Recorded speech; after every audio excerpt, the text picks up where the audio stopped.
Recording. Okay. Hi, my name is Natasha. I'm a registered nurse entrepreneur, and owner of IKRN, a care management company. I provide concierge care management services. And what that means is the service can be paid for privately, or if you are covered under Medicare, I provide chronic care management services to individuals who are living with chronic health conditions.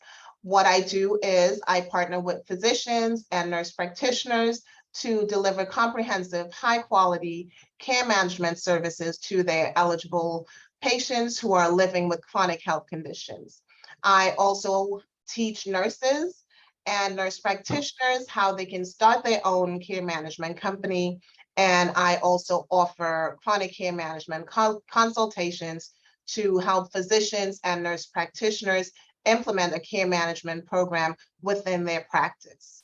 As nurse care managers, we help patients and their families plan for their healthcare needs and ensure that they have access to the resources that are available to them. We advocate for patients and work to ensure that they are meeting their health goals by engaging them in conversations about their conditions, educating them about how to manage their disease, and empowering them with the tools they need to maintain good health. Today, I will be talking with nurse entrepreneur and my coach, Mignon Thomas, about what she does and how she monetized her nursing experience as an LPN to become a business and mindset coach and also offer CCM services. So Mignon, can you tell me about yourself and your background? Yes. Thank you for having me. My name is Mignon, like she said, in the social media streets is Coach MT. So my background is for the last part of the last 10 years, I spent a lot of time in mental health. So before that, I did some geriatrics, hospital, of course, and what else? Renal. So as a dialysis nurse, I loved it because I love the patients, but mental health, for whatever reason, just has a special place in my heart. So I spent the last of my career there. When I started out, I was like, yes, I finally found my niche. Like, this is something that I could have easily retired from, I thought at that point in time. But as time went on, those plans changed, of course. And so that is a series of events inspired me to branch out and start my entrepreneurial career. And along that way, I stumbled upon CCM. Okay. All right. And so as an LPN, how did you go from working the bedside to now running multiple businesses and creating multiple streams of income for yourself? So the cool part about that is I have always been someone that from a very young age, I was always told probably what I can't do. And I've always been a person that figured out how I could get it done because I had a lot of can'ts given to me and that just didn't sit well with me. I just had that spirit to want like, yes, I can. I could think back to even when I started riding a bike, like I could ride without the training wheels. My mama told me I couldn't. And so I was like, yes, I can, watch. And I did it, So, and then I just continued that pattern, but somewhere along the lines, and I want to think that it was during nursing school because I can't think of anywhere else that would come from. So I'm thinking along the lines of nursing school, but I'm an LPN if you're in Texas. We are taught, our codes and scope. And so along the way of them teaching our scope, they focus a lot of time on telling us what we're not allowed to do and what we can't do. And that is very, very important so that you don't find yourself in anybody's courtroom or doing anything that you can't take back. But with that, they are planting seeds in our mindset that sticks, and we take that with us in our career, and we think that, oh no, I can't do that because I'm an LPN. Oh no, I can't do that because, and we continue the pattern. I even see it in like in RNs as well, and I see it. And I'm like, some people it sticks with, some people it doesn't. Right. And so along my path of, I was like, I had that moment like, I gotta get out of here. So along that path, my light bulb came back on when I realized that I was doing all the things that they said that I couldn't technically, but because they told me to, they instructed me to go do a whole bunch of stuff. That's a whole nother conversation. That some of it really wasn't even appropriate for an LPN to be able to do, but because the powers that be knew that I could. So be careful with that when you're showing people what you're capable of doing. Showing what I could and what I was capable of doing, they would assign me these tasks. And so I decided then and there, I was like, because I was thinking about pursuing an RN, but then some people won't understand this, but I have no desire to be an RN. That ship has sailed. That's not what I want to do. So I was just like, I don't want to do this. And part of that reason was because I was already doing it. I was already having to do things that nurse practitioners do. I was already having to do things that doctors do. So I'm just like, I don't want this. And I seen that trend that everybody sees now where they're packing on the responsibility that comes with these titles. And I was like, I definitely don't want that. So I came up with a plan. I was like, I gotta get out of here. It's not like I'm gonna fall out of the sky. I'm gonna have to work and I'm gonna have to get that. So I started looking for ways that I could get out of the environment that I was in, because it had become toxic to me. It was too much. Yeah. So I stumbled upon chronic care management. And I was like, okay.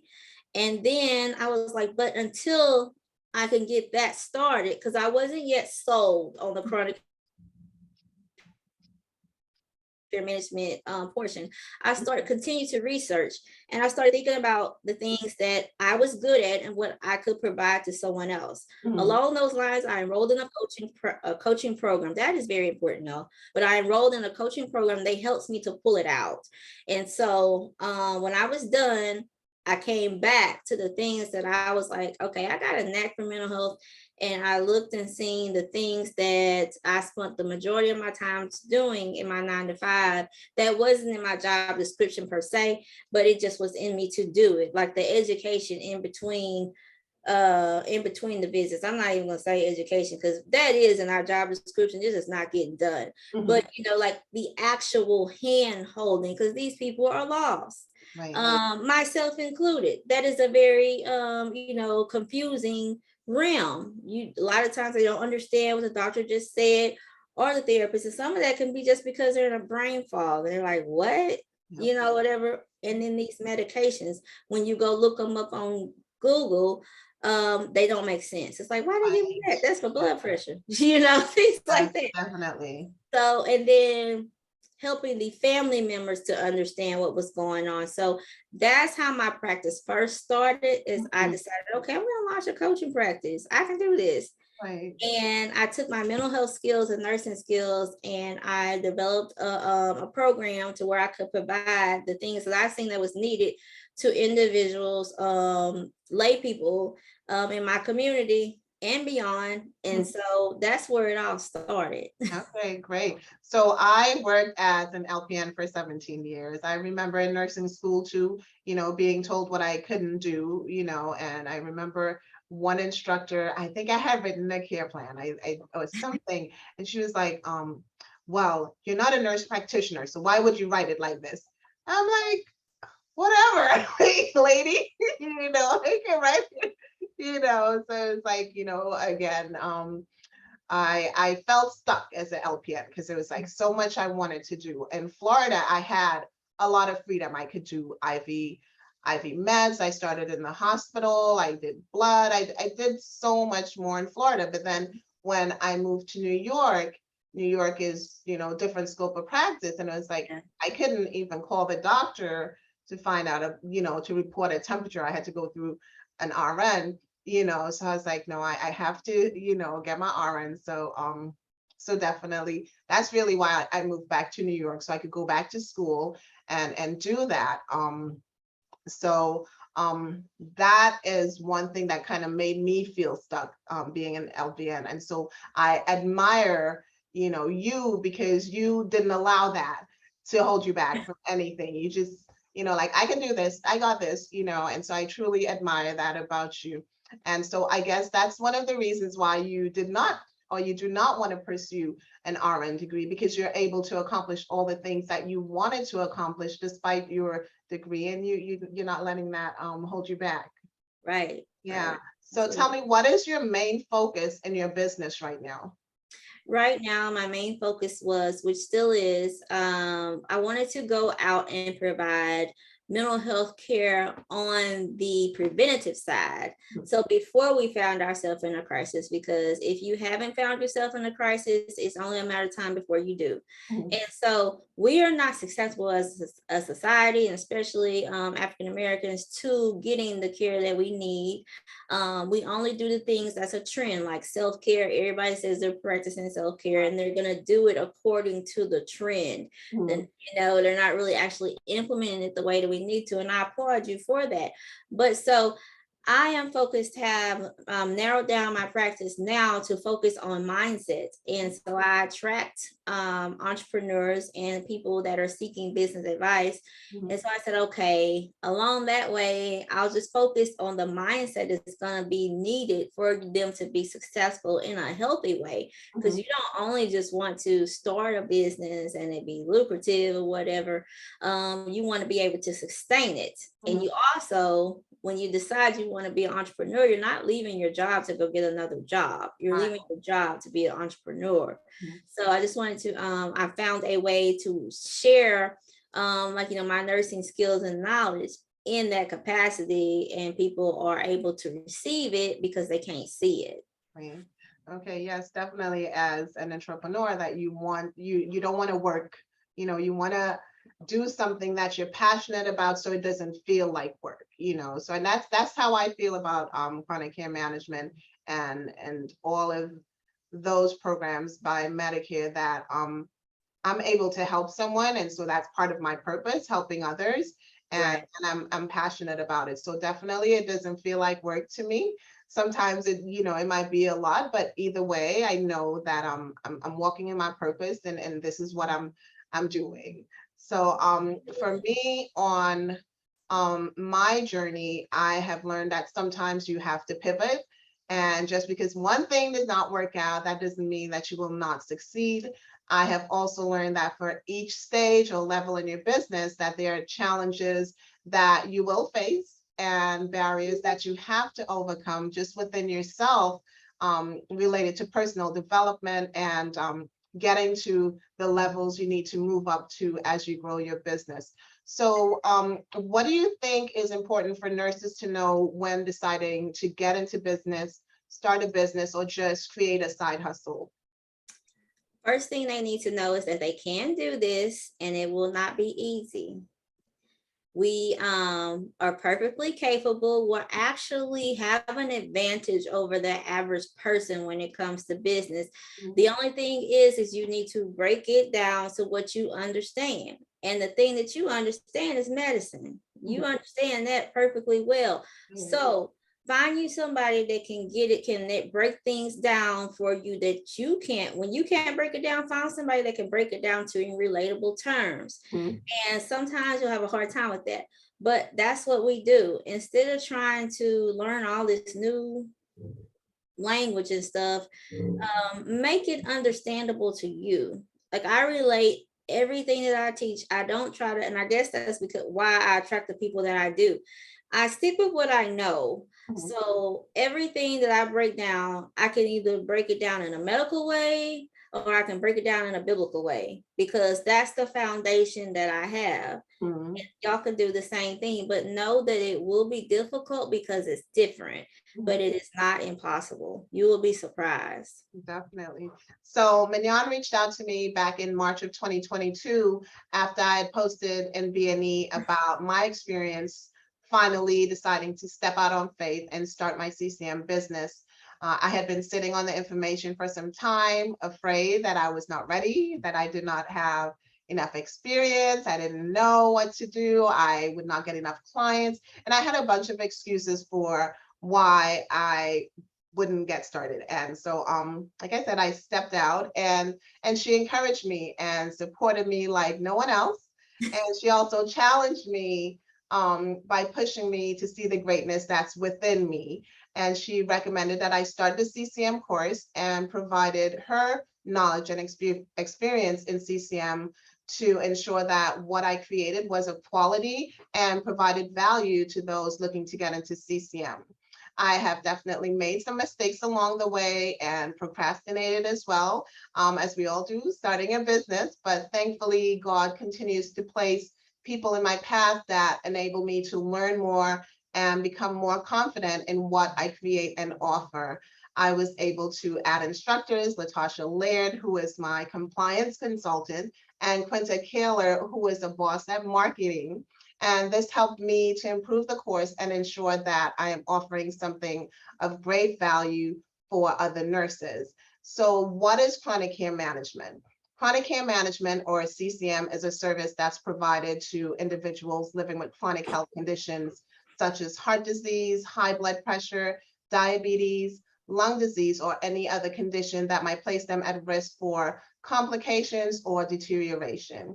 It provides individuals with a trained care manager who serves as a point of contact between the patient and the medical provider. This helps to ensure that all of the patient's health concerns are addressed and managed effectively. And care managers provide individuals with access to the support they need between medical office visits, allowing them to maintain good health by helping with medication refills, coordinating their medical care between medical providers, creating an individualized care plan for them, and educating them on their disease and empowering them with the information they need to maintain good health. So Mignon, tell me why you felt it was important for a nurse like myself to start a CCM course teaching other nurses about CCM. So I seen your courage when you said that you reached out, and I was like, yes, I was like, somebody that gets it. And then, the fact that you were an African American female, you have everything stacked against you. And unfortunately, a lot of the patients that fall or fit into the CCM category that are perfect for this program are African Americans or minorities, because most of us have the comorbidities. Mhm. So I was like, it will be someone that understands and can really facilitate a awesome program that's going to hit and pick up and close the gap where we need it to. And then in addition to that, I was like, yeah, she cares. So then the more I talked to you, the more I learned about you with that introductory conversation. It just, like you said, like I prayed, I'm sure you were praying, and you have to recognize your boat when it comes. And I recognized it. I was like, yes, she's the perfect. I've been looking for someone that likes to teach and that is good at teaching. And so I was like, yes, because one thing that we mess up with is that we try to do it all ourselves. A year before that, I realized that this needed to be done because we needed to be represented in this space. Right. Because I met way too many people that knew nothing about chronic care management. It still is not enough people that know about chronic care management. And then when I did find about it, I was like, hey, it's just a small pool. So I was like, I want to see us doing this and bringing it back to our people so that it's something about, I don't care what anybody else says, but it is something about someone doing it that looks like you. It makes you feel that you can actually do this, regardless of what anyone else says. And so the more and more we talked, and the more I learned about you as a nurse and, and things of that nature, I was like, this is the perfect person. And then you were on the brink of wanting to branch out, your entrepreneurial career. I was like, yes, this is a win-win. Thank you, Lord. Thank you so much for your confidence, Somi. I appreciate that. So I know that your primary focus is on your coaching and business mindset and growing that part of your business. But tell us a bit about why you find value or found value in the CCM program, and also the behavioral health part of the program as well, which I know is, your baby. Yeah. Tell us a bit about that. Why you found value in it. So one of the things or barriers that I came across when I started my mental health coaching practice was that I was cash only. Mhm. So and I didn't really want to deal with insurances either. Mhm. But so in order for me to do that, I was gonna have to like change a whole bunch of stuff, partner with like at least a social worker or nurse practitioner, somebody like that. Mhm. So, but I didn't want to do that. And then also, I'm really big about listening to what the people want. And so, because mental health was, like I said, a trend, and everybody was like saying, they awareness, awareness, awareness. And I'm like, okay, awareness, but where's the action? So I used my program as the action. However, the people were trickling in. A lot of people would inquire, a lot of people, and then some people would even come through. Like I had a brick and mortar location, they would come through, love the services, love everything, but then they wouldn't follow up. And Right. so those of us that are in the mental health space, we know that's how it is. Mhm. So I had to recognize that this is not really a sustainable business model for me. And then I started thinking about it, and I said, okay, chronic care management, one that was the perfect opportunity for me to be able to replace my nursing salary, because Mhm. at that point I was getting ready to exit my full-time job. And so I was like, okay, I can use chronic care management to replace my nursing salary. And then, the main things that we focus on, are the main diagnoses are going to be hypertension, diabetes, hyperlipidemia, COPD, Mhm. things like that. Right. But most of those people are going to have some kind of mental health diagnosis. And I was like, one, the mental health diagnosis, and the people that actually take the medication are at risk for acquiring those diagnoses. So I Mhm. was like, that would provide me not only a way to replace my salary and continue to practice as a nurse in the space that I liked, Mhm. but also I will be able to, monetize like my niche and be able to give back like that bonus. And that's part of the thing that I use to upsell my chronic care management business, is my experience in mental health and the connections. Because something that is just so minute to um, anyone else is a big deal to the patient, like especially with mental health, them not being able to get their medicine because of funds or something like that, of them not actually understanding like why the patient isn't taking the medication, and so I can dig a little deeper. And then I found that a lot of the providers, especially in my area, they don't even know where to go when it comes to referring someone to see a psychiatrist, to see a social worker, to follow up with any kind of mental health care. The only thing they know is this one clinic and then the state ran clinic, and both of those have like a 12-month wait list. So what do we do in between? So when I found out about the behavioral health integration piece, I was like, what? That was a perfect way for me to be able to use some of my connections that I still have, and provide that behavioral health piece, and be able to still maintain that cash pay status, but Medicare paying for it, basically, because I can invoice the doctor. So I didn't have to go through all that credentialing stuff. So it was like a win-win. So I actually did stop the my mental health coaching practice that I was doing. I discontinued that and Mhm. just switched over to this. Okay. So how has it been your experience as a LVN doing CCM? How has it been for you? It's been very interesting, and it's been not as hard as what I thought it was gonna be. Mhm.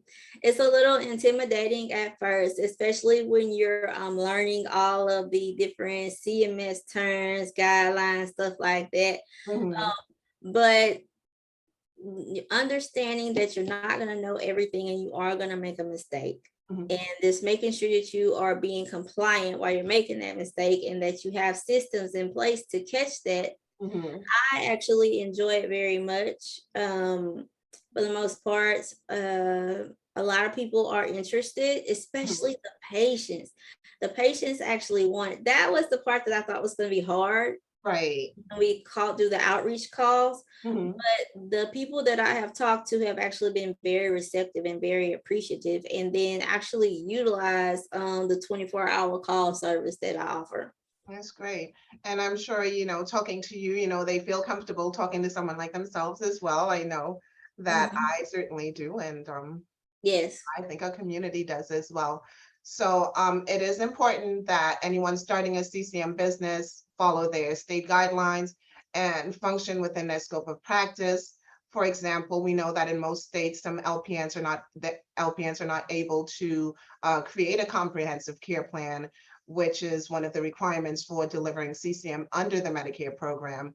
However, they're able to gather that information for the care plan and of course have an RN develop and just sign off on it. How do you get around that? You just have someone that you contract with, an RN, to sign off on your. Yes, that's exactly what I do. Okay. And I know a lot of people will fight back on that, and that don't let that discourage you, because like I always say, 0% of zero is zero. Just Mhm. pay them their fee, and so that you can make X amount of dollars. It's unlimited. Yep, yep. So tell me more about your business and mindset coaching and why you believe it is important for individuals getting into business to ensure that they have the right mindset. The thing about mindset is that we are programmed from day one to be employees, and we are programmed from day one to be people with limits. And if you go even further than that, the Black community, we are programmed to think that we are lesser than. Mhm. So, on top of all of that, you want to get out and start a business.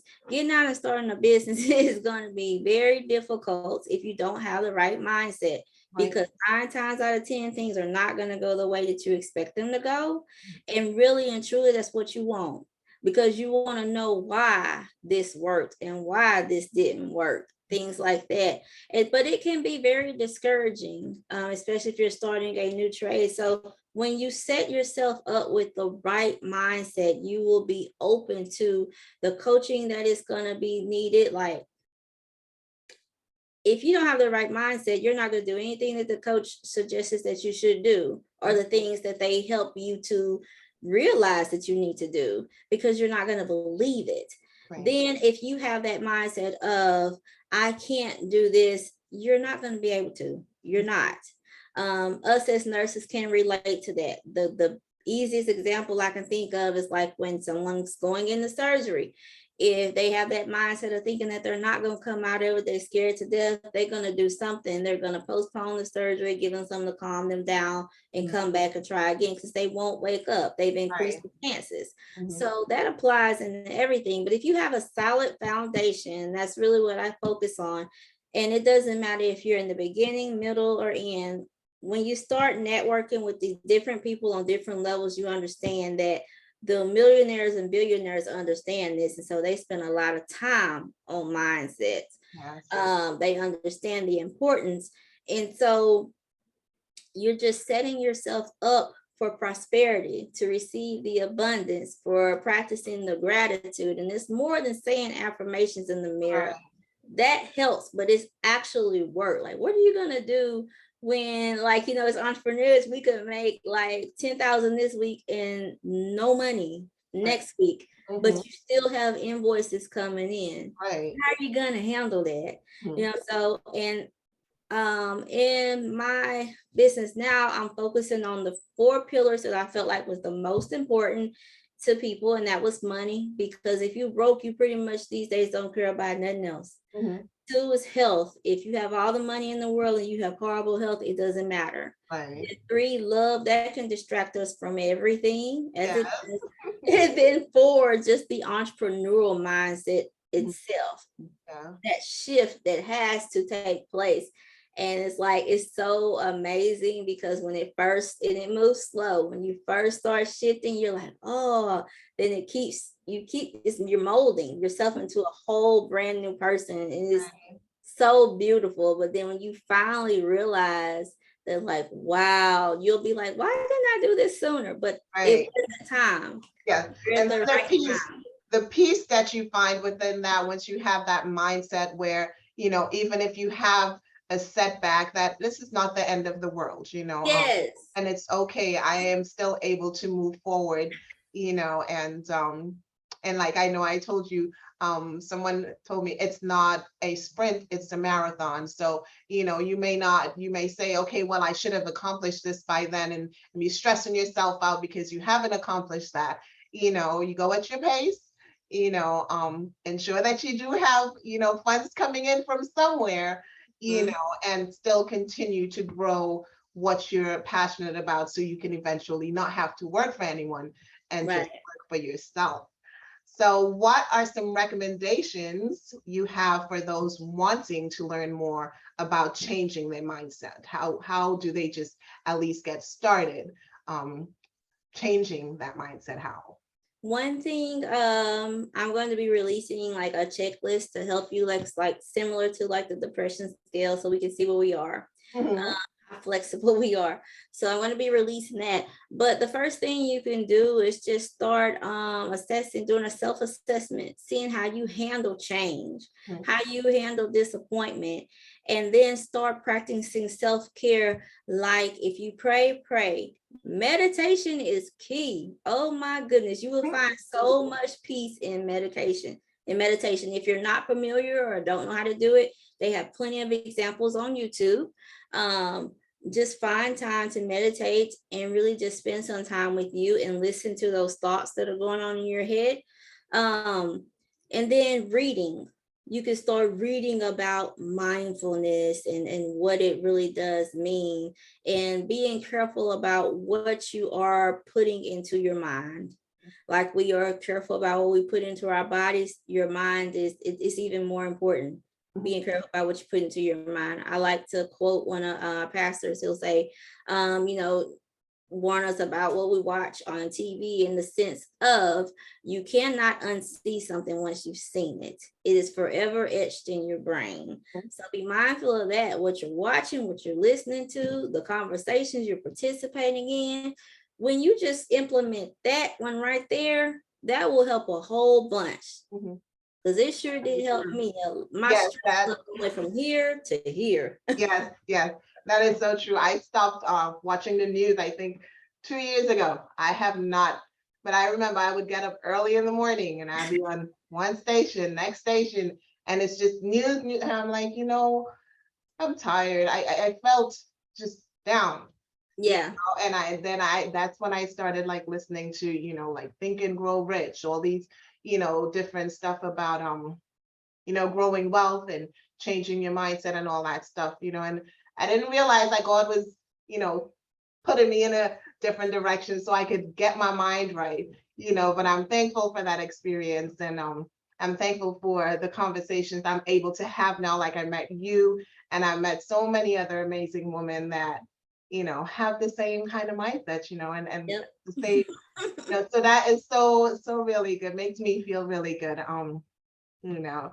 And so, last question I want to ask you, tell me about how you market your coaching and your CCM program. Do you market your CCM program for business? And how do you, well, you market your coaching program? How do you do that? So my coaching, I market it on social media, so there's not any confusion. I do Right. social media, billboards, word of mouth mostly. But so that there's no confusion, I really don't market my CCM business social media. Right. I will do it sometimes as a faceless brand, meaning that they don't see my face. Right. So there's no confusion there. But most of the time I do outreach. Okay. That's what I do. Right. Especially since I work in the area that is local to me, Mhm. I do personal outreach because most of the people in my target audience for my coaching is not local. Right. Okay. So I utilize the local arena for that. Okay, great. All right, so thank you everyone for listening in as we talked with my coach and mentor, Mignon Thomas, about chronic care management and business and mindset coaching. So if you'd like to learn more about business and mindset, money mindset, please book a consultation with Mignon or join her free group. And if you'd like to learn more about our CCM course, you can also join our Facebook group, nurses in chronic care management, and book a consultation with myself. And our course will be reopening in November. It costs less than other courses on the market and provides more value for those who purchase it. So we'll keep you updated on the exact date we reopen for the enrollment. And Mignon, would you like to share some closing thoughts and how people can reach out to you for that consultation for a business and money mindset and get some coaching? Yes, please either go to my website, coachmtvip.com, or go to find us on Facebook. It's CoachMTVIP as well. And our free group is Entrepreneur Mindset with Coach MT. And those are the areas that I really suggest that you communicate to me through. And just for the most part, just, remove yourself from, what areas in your life are toxic to you. Remove yourself from those so you can focus on growing your brand. Okay, well, thank you again, Coach, for your time today. And thank you for those of you listening in. And we look forward to having another conversation where we'll provide valuable insight and, of course, a great conversation. So thank you. Thank you.